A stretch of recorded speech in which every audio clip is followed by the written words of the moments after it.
friends. My name is Megan Delgrosso, and I am the Rezlife director at the Leawood location. I don't know about you, but when I was in middle school and high school, I wanted to fit in and just be like everyone else. Just let me blend in. However, when I was growing up, my dad was a pastor, and I was at church all the time.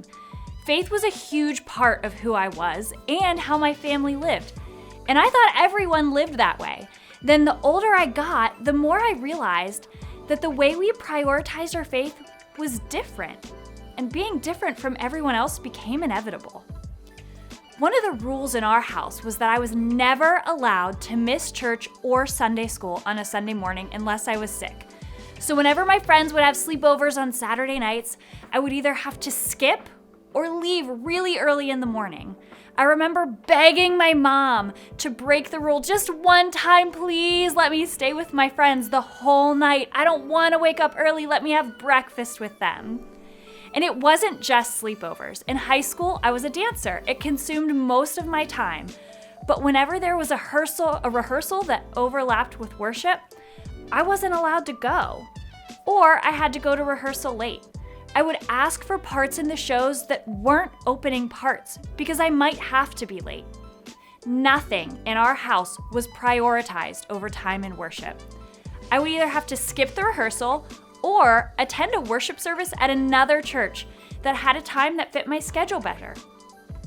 But missing worship was never an option. And even though there were times I fought it and wanted to be just like everyone else, I wanted to be in worship too. I loved God and I loved going to church. I wanted to learn about God. I just wished that doing that was considered normal. My parents always told me we choose to live our lives differently. And one way we do that is being present in worship on Sunday mornings. We spend them there. It's part of who we were. And it was hard sometimes. I honestly didn't always like it because my fear of missing out was really strong. I didn't want to miss out on anything, and I inherently didn't want to be different. Making a choice that is different than the people around you and going against the culture, that can be a really challenging thing. But ultimately, what it did was strengthen my relationship with God and help me grow in ways that nothing else could have. Choosing worship was a spiritual practice for my family. But it was countercultural, meaning it was different than what everyone else was doing. For the next 5 weeks, we are going to be talking about living counterculturally through a study on the book of Daniel. Daniel is in the Old Testament and is definitely one of my favorite Old Testament books to read. It's got great stories and great lessons, and you're not going to want to miss any of the weeks. And this week, we are starting right at the beginning of Daniel. When the book of Daniel starts, probably around 605 BC, the Babylonian army had conquered Jerusalem. The Babylonian king, King Nebuchadnezzar, took all of their elite people back to their town to serve in his palace court. So what this meant is that Jewish royal descendants, people who had good jobs or helpful skills, people who were attractive, they were all brought back to Babylon, and everyone else was left in Jerusalem. Jerusalem and Babylon weren't super close together either. They were actually about 1,000 miles apart. That's about the distance from Kansas City to Washington, D.C., or Kansas City to San Antonio, Texas, or Kansas City to Pittsburgh, Pennsylvania. That's where I'm from, in case you were wondering. The people of Jerusalem were exiled from their country and forced into this new life. We read specifically about 4. One of them being Daniel. When they were exiled, they got a new country. They were moved away from Israel, the land promised to them by God, where the majority of people believed what they believed, to a new land with different gods and different beliefs. They also got a new language. They would have spoken Hebrew, but they had to learn a new language, Aramaic, because they were going into another region and country. This is kind of weird, but they even got new names. The names given to them represented pagan gods, and the new names were given to show submission to the new king and country they lived in. Because of their status in Jerusalem, they were also given new jobs. They were now in a 3-year training program to serve the palace in Babylon. They learned the language and literature and new customs so they could serve the king. They were in a culture that didn't worship God. They were now somewhere with no place of worship. The men, Daniel and the 3 others, were Jews who followed God. But in Babylon, they had a false god, so there was no formal place for them to worship. And not only was there no place for them to worship, but this culture worshiped a different god, so there was even a new god.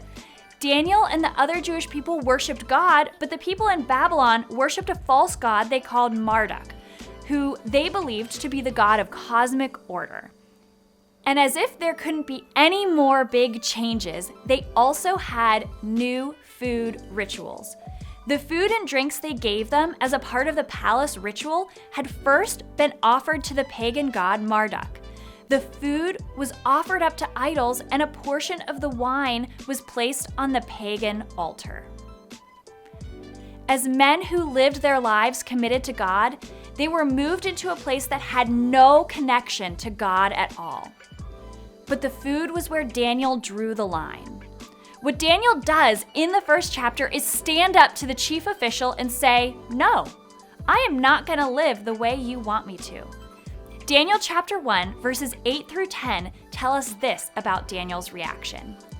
Daniel decided that he wouldn't pollute himself with the king's rations or the royal wine, and he appealed to the chief official in hopes that he wouldn't have to do so. Now, God had established faithful loyalty between Daniel and the chief official. But the chief official said to Daniel, "I'm afraid of my master the king, who has mandated what you are to eat and drink. What will happen if he sees your faces looking thinner than the other young men in your group?